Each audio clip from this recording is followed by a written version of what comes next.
frío? Pero con frío yo pregunto por si ya hay que poner alguna cosita por acá para calentarlo, ¿no? ¿No hace falta todavía? Bueno, nos avisan, por favor. Si uno se sube acá y el calorcito lo va a decir ustedes allá sentaditos, de pronto no. Bueno, yo quiero empezar dando gracias al Padre por la palabra que hoy me permite compartir, ese a través de mí, que sea el Espíritu Santo de Dios que habita a todos y cada uno de ustedes, trayendo ese entendimiento, esa iluminación del entendimiento para que la palabra pueda venir y hacer, entrar y obrar en usted conforme a lo que Él ha establecido en esta mañana para su vida. Que sean receptivos, que sea el Espíritu Santo de Dios hablando a sus mentes y a sus corazones, que sea cambiando, transformando, derribando, levantando lo que tenga que levantar y derribando lo que tenga que derribar. Que sea solo Él, por Él y para Él. Que toda la gloria y la honra sea para Dios, en el poderoso nombre de Cristo Jesús. Amén y amén. Bueno, yo quiero empezar a entrar en materia. Yo quiero que vamos a la carta de Pablo a los Corintios, segunda carta de Pablo a los Corintios, capítulo 10, y leemos desde el versículo 3 al 5. Dice: pues aunque andamos en la carne, no militamos según la carne, porque las armas de nuestra milicia no son carnales, sino poderosas en Dios para la destrucción de fortalezas, derribando argumentos y toda altivez que se levanta contra el conocimiento de Dios y llevando cautivo todo pensamiento a la obediencia a Cristo. Amén y amén. Bueno, yo quiero que usted entienda por qué Pablo estaba escribiendo estas palabras a la iglesia de Corinto. Resulta que la iglesia de Corinto fue una iglesia muy llena de los dones, pero muy complicada. Ella había enviado una carta donde él había hecho recomendaciones, donde había amonestado, y pues esa carta y esa amonestación dio resultado, pero ya se presentaban otras cosas. Y entre ellas era que algo que iba en contra de su ministerio. Había gente que tenía prejuicios, que hablaba de que Pablo era un débil, que era muy duro en sus cartas, pero que era muy débil en presencia. Yo no sé a cuántos les gusta que los amonesten o que creo que hace falta, pero Pablo era más duro en sus cartas que en presencia, porque si no lo veía es como cuando le llevan a los nietos. Si hacen una trastada, pues si te lo llevan 2 veces a la semana, pues no van a estar encima de ellos castigándolos, porque los quieren mimar, los quieres consentir. Pues Pablo era igual, pero él tenía la convicción y tenía sus argumentos claros. Entonces, había muchas cosas que se estaban presentando en Corintios en contra de ese ministerio de Pablo, y él en esta carta y en este versículo presenta una defensa. Pero él dice, y empieza, a mí me gusta porque él empieza diciendo en 2 Corintios 10:3: pues aunque andamos en la carne, no militamos según la carne. Es decir, que estaban diciendo que él andaba en la carne. Y él les dice: usted y yo somos carne, estamos en este mundo, pero no militamos según la carne. Y yo quiero que usted entienda eso. Usted y yo no ejercemos, no servimos, no funcionamos según la carne. Usted me dirá: pero es que yo estoy aquí, yo trabajo con gente que no es creyente, yo voy a un supermercado y la gente no conoce de Cristo, pero usted no puede militar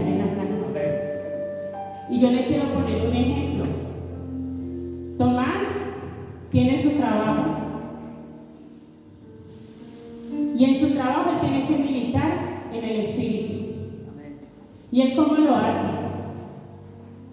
Siendo honesto, presentando un presupuesto de acorde a lo que él pueda ganar, pero que la otra persona pueda pagar. No engañando, comprando materiales de menos calidad para que le quede más. No englobando precios para que él pueda sacar más ventaja. Eso es militar en el espíritu, en lo que en él hay. En Cristo hay honestidad, hay integridad, hay verdad. Y pongo el ejemplo de mi esposo en su clínica odontológica. Si una persona va con un tratamiento que le cuesta 200 euros, pero él por ganarse más le dice que se haga lo que no es necesario que se haga, él no está siendo honesto, no está militando en el espíritu. Así es, Señor. Porque uno tiene que ser íntegro, tiene que ser honesto. Él no está hablando de Cristo, está manifestando lo que hay de él, de Cristo. Amén. Sí, Señor. Eso es militar en el espíritu, no en la carne. Entonces, usted y yo estamos en este mundo, pero no pertenecemos a este mundo. Así es. Usted tiene una ciudadanía totalmente diferente. Usted se rige por leyes, por funciones, por derechos, por deberes que son celestiales, Así es. que no son de este mundo. Sí, Señor. Y usted y yo tenemos que aprender a operar en ese nivel, en esa posición celestial. A mí me gustaba algo que decía un predicador. Él dice: usted no ha sido salvado para ser llevado al cielo. Usted, Dios no lo salvó para eso. Usted fue salvo para aprender a operar desde el cielo, para que eso venga a su manifestación.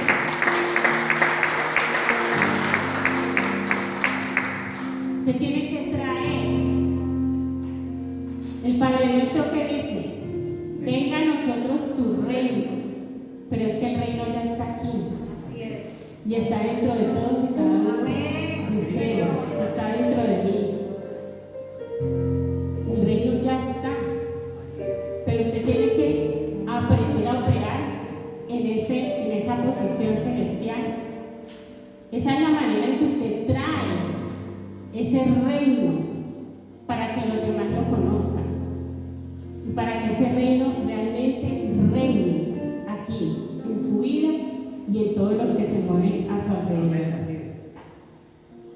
Pablo defendió con argumentos sólidos su ministerio, pero a mí me gusta lo que él intenta enseñar aquí, porque nosotros peleamos una batalla infructuosa, porque ni sabemos contra qué peleamos, ni usamos las armas que son. Y Pablo quiere enseñarnos esto en el versículo 4, que nos dice: porque las armas de nuestra milicia no son carnales. Así es. Mire que aquí le está hablando a gente conocedora. Era la iglesia de Corinto.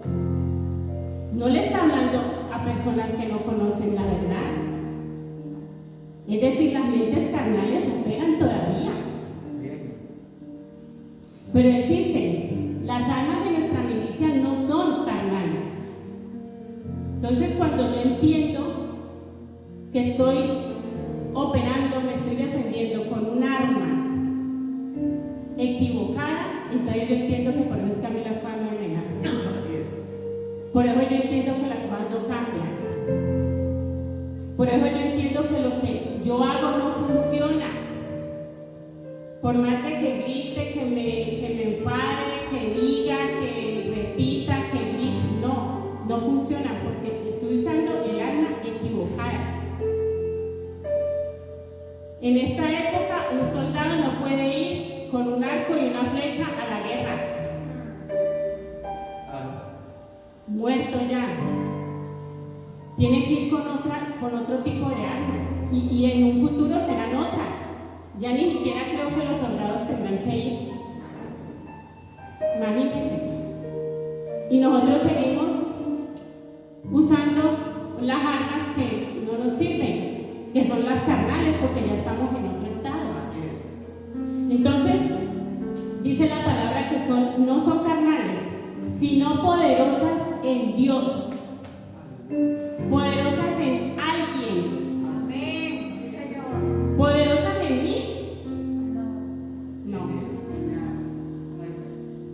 Yo puedo tener las armas correctas, pero si pienso que soy yo, tampoco voy a hacer nada. Así es. Porque son poderosas en Dios. Son poderosas en Él.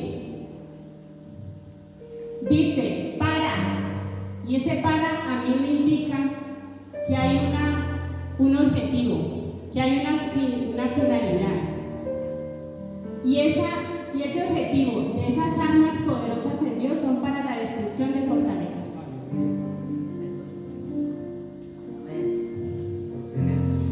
Y a mí eso me confronta mucho. Porque yo recordaba, recién yo empecé en el Evangelio, que a uno le decían, identifique las fortalezas de la ciudad de Valencia, y nos íbamos por las calles, y eso orábamos, y eso derribábamos, y decretábamos, y 7 vueltas en coche. ¿sabe dónde están las fortalezas? En la mente. En mi mente. En el corazón. Aquí. No la busque afuera. Desgaste de todo lo que quiera. Pero empieza aquí. Es aquí donde están esas fortalezas. En mi mente. O sea que Pablo está diciendo, te estoy diciendo que las armas poderosas en Dios es para que luches. Porque la batalla la tienes En la aquí. mente. Sí, Tú. No la tienes con nadie. Ni con el vecino, ni con el compañero de trabajo, ni con el que te adelantó en el coche. No, esa, no. Ni, como digo yo, lástima que el ojo no ve para adentro. No es que el ojo solo ve para afuera. El espiritual, sí. Por eso necesitamos el ojo espiritual para mirarnos por dentro. Así es. Entonces la lucha es en mí. Entonces esa destrucción de fortalezas, ¿qué es una fortaleza? Es un lugar fuerte. Y me gustaba entender por qué se construyen las fortalezas. Y estoy hablando de las fortalezas físicas, ¿no? Para que luego lo llevemos al plano espiritual. Dice que las fortalezas se construían por varias razones. Una, para proteger a los ocupantes de una invasión del ejército enemigo. Las puertas y muros son fortificados para impedir la entrada. Impedir la entrada, quédese con eso. Número 2, la fortaleza se edifica para que la vida de los habitantes pueda continuar resistiendo a pesar de ser sitiados. Resistencia. Número 1, impedir entrada. Número 2, resistencia. Amén. Señor. Y el tercero dice, el propósito es presentar una defensa sin riesgo de ser atacado. Número 3, resistencia. Ahora llevémoslo al plano espiritual.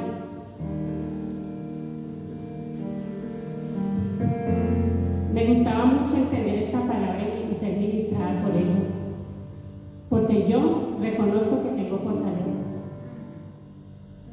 y que tengo que indagar Así es. para saber cuáles son y cómo. Ya sé cómo derribarlas, pero necesito identificarlas. Así es. Entonces, una fortaleza primero, ¿cómo la construimos? Se construye en un lugar que es mi mente, ya que ya sé dónde la tengo que buscar. Amén. Segundo, un pensamiento. Miren la importancia de lo que usted piensa. Así es. Cuando usted tiene un pensamiento, ese es el segundo paso, ese pensamiento que viene a su vida, un pensamiento de rechazo, un pensamiento de orgullo, porque puede ser para un lado o para el otro, un pensamiento de superioridad. Cuando Porque usted el hijo le dice, usted es lo mejor, y no porque uno diga que no se lo tenga que decir. Sí, uno tiene que levantar el autoestima, pero también llevarlo a que todos somos iguales. Amén. Porque si no, eso ya se sube donde no tiene que subir. Y lo mismo, un pensamiento de rechazo. Cuando ese pensamiento viene a tu mente, luego, como toda casa que se construye necesita un fundamento. Y el fundamento es un argumento. El argumento es lo que valida ese pensamiento, es lo que le da veracidad a ese pensamiento.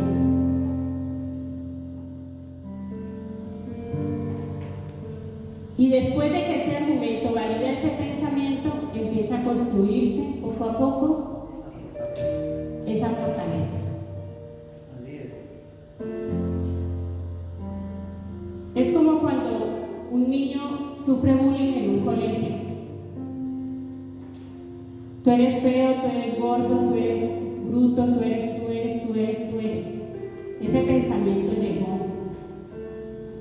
Pero si cometió un error, él va a argumentar sobre eso que cometió para darle crédito a lo que escuchó. Sí, Señor. Ese es el argumento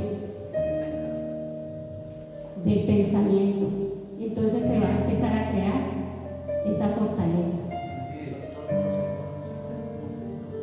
Eres tonto. Yo saben qué pensaba con esto en las mujeres que han sido violadas. Pensaba en esa chica que fue violada por eso en San Fermín. ¿Se acuerdan de eso? La manada. De la manada. Yo pensaba en ella, porque mire, uno es muy pronto para juzgar. Y yo pido perdón por eso, porque somos así. Y tenemos que cambiar eso. Pero uno a veces piensa, y si no me hubiera ido de fiesta, o si no me hubiera emborrachado, o si no.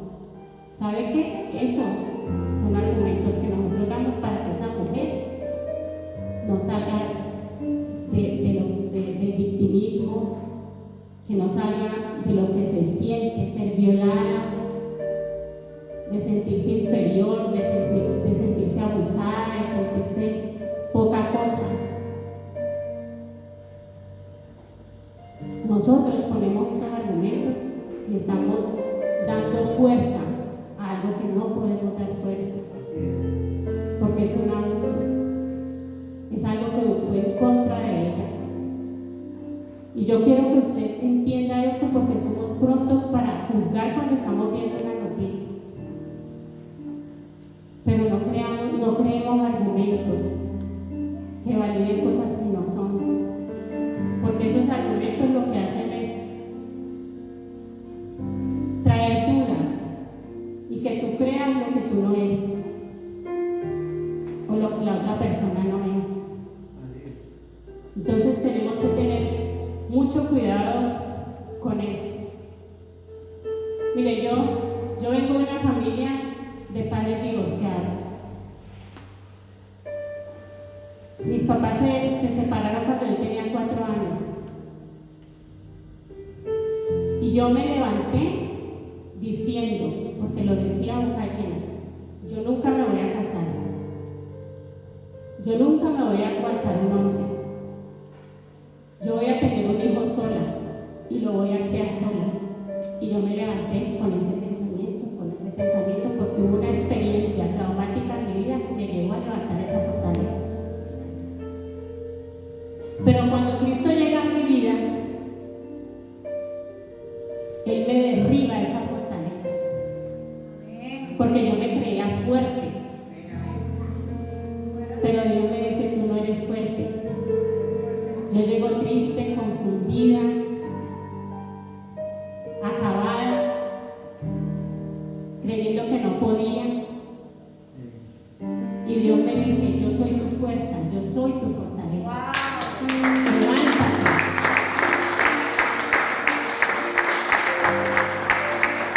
Porque una fortaleza es una cobertura.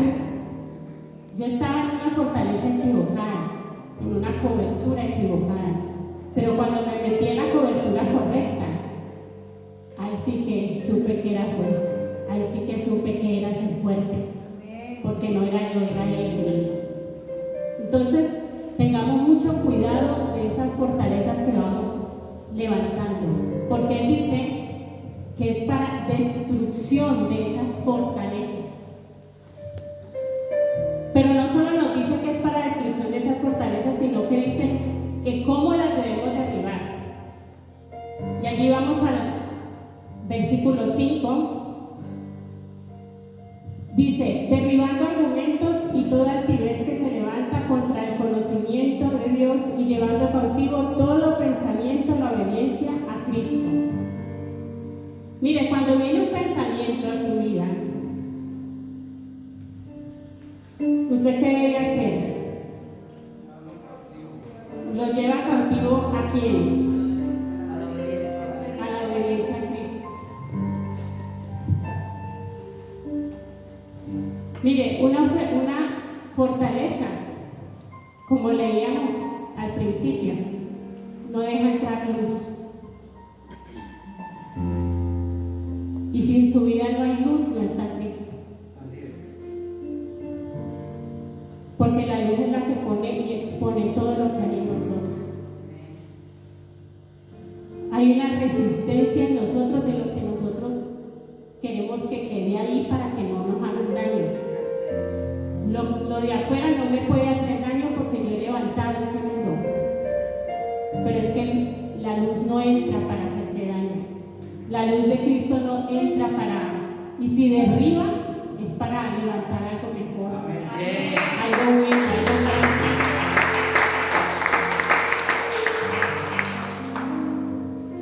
Dice que llevemos todo pensamiento a la obediencia a Cristo. Pero llevarlo ¿qué? Cautivo. Cautivo quiere decir prisionero, Así es. preso. Usted coge ese pensamiento y lo lleva como un prisionero a una máxima autoridad, a una autoridad que es competente, a una autoridad que fue perfeccionada en la obediencia y que es obediente, porque de eso se trata. Filipenses 2 del 5 al 8, ¿qué nos dice? Dice, haya pues en vosotros este sentir que hubo también en Cristo Jesús, el cual siendo en forma de Dios, no estimó el ser igual a Dios como cosa a que aferrarse. Él vino aquí, pero no se aferró a su deidad. Él no se aferró a ello. En el versículo siguiente dice, sino que se despojó a sí mismo, tomando forma de siervo, hecho semejante a los hombres, y estando en la condición de hombre, se humilló a sí mismo, haciéndose obediente hasta la muerte y muerte de cruz. Entonces, lo que me quiere decir esto es que usted tiene que tiene que permitir esa subordinación en su vida. Es que usted se humilla delante de Dios. Sí, Señor. Usted no se va a humillar delante de la gente, porque aquel que lo va a exaltar es Dios. Entonces no tenga temor. Usted coge ese pensamiento y lo lleva a aquel que perfeccionó la obediencia y que es obediencia. Amén. Pablo parecía débil, ¿por qué? Porque él era humilde. Y eso a los corintios a algunos no les gustaba, porque para ellos en su pensamiento carnal era el dominar, era el vencer, era el manipular. Si Pablo hubiera sido muy manipulador, todos estaban contentos. Pero él no lo hizo así, porque esos son los pensamientos carnales. Cristo, ¿cómo ganó la victoria? Dice que en obediencia hasta la muerte. Así Obedeció ¿a quién? Al quien lo había enviado a cumplir un propósito. Amén.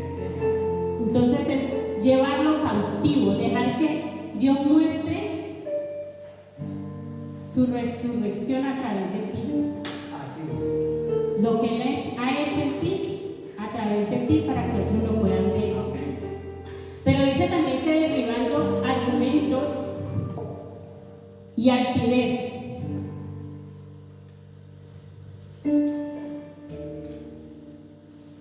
Dice, derribando argumentos y toda altivez que se levanta contra el conocimiento de Dios. Todo aquello que se levanta contra, no en contra, sino contra el conocimiento de Dios. Así es. Es como cuando un banco de peces va en una dirección y otro viene en contra. Viene en contra. Usted no está aceptando ese conocimiento, sino que lo está rechazando. Así es. Y cuando usted rechaza el conocimiento de Dios, usted ya entra en altivez. Porque si usted se creyó más que Dios. Así es. Entonces eso hay que derribarlo. Los únicos argumentos que tienen que haber en su vida es los que están aquí. Amén. Así es.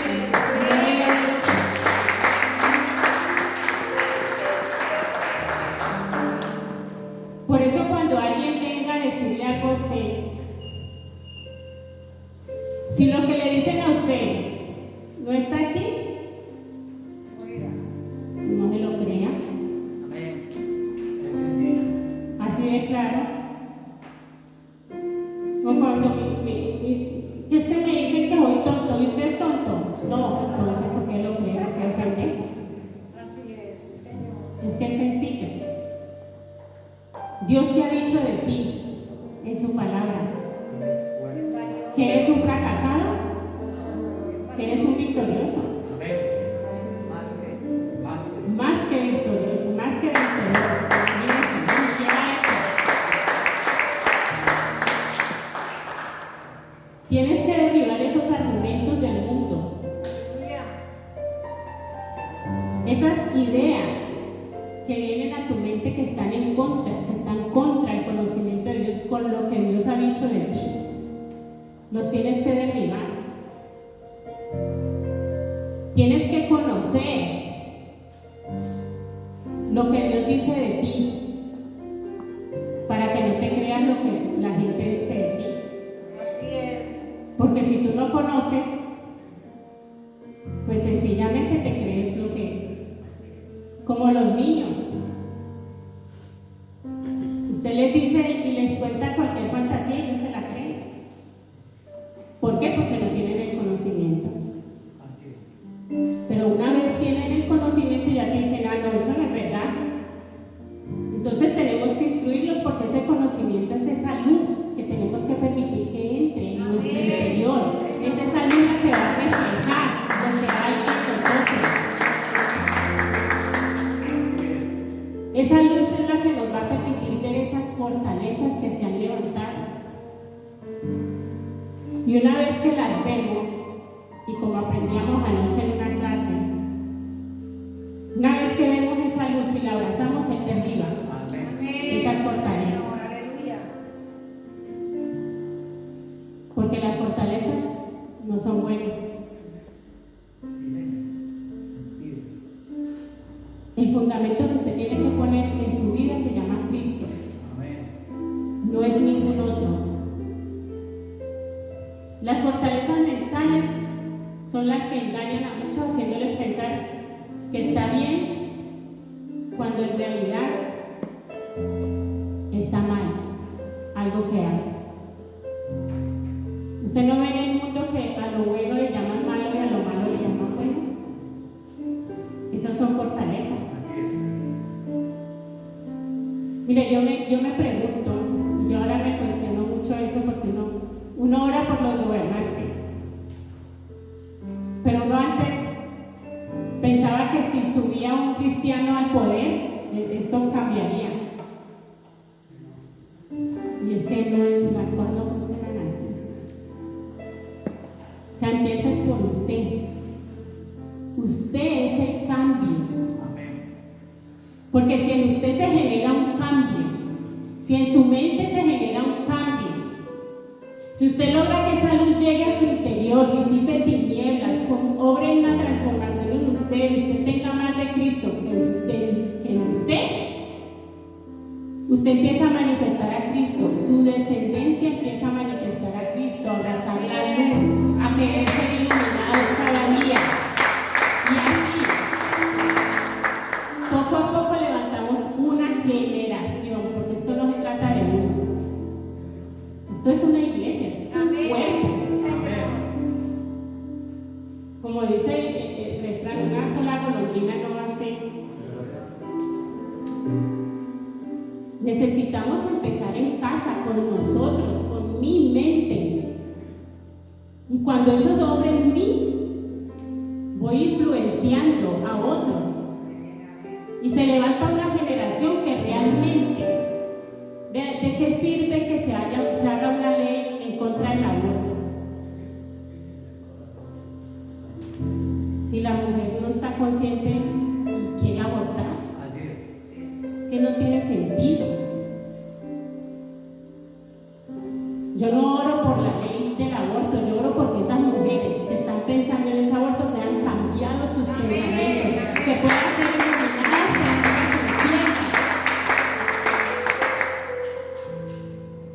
Allí sí servirá de algo.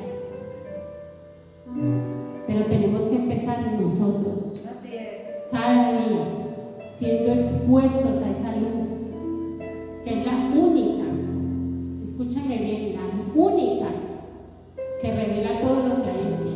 Amén. Y la única que puede cambiar todo lo que hay en ti.